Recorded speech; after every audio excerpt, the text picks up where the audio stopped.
we had quite a few people ask us how can they use the blockchain with regards to new media.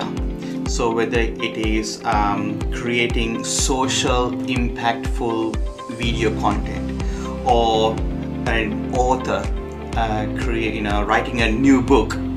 If you think of an author, why don't you NFT each chapter of the book and bring in funds so that you can invest that into producing that book or publishing that book.